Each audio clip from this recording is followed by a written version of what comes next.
चरण येथे स्फोटकाने रानडुकराची शिकार, तिघांना वनकोठडी. शावडी तालुक्यातील चरणगावच्या हद्दीत स्फोटकांचा वापर करून रानडुकरांची बेकायदेशीर शिकार करणाऱ्या तिघांना शावडी मलकापूर वन विभागाच्या पथकाने मुद्देमालासह अटक केली आहे.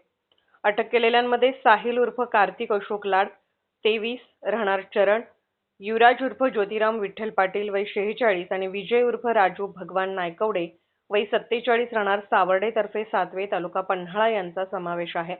वन विभागाला गुरुवारी दिनांक 11/19/26 या टोल फ्री क्रमांकावर गोपनीय माहिती मिळाल्यानंतर उपवनसंरक्षक धैर्यशील पाटील व सहाय्यक वनसंरक्षक कमलेश पाटील यांच्या मार्गदर्शनाखाली विशेष पथकाने कारवाई केली.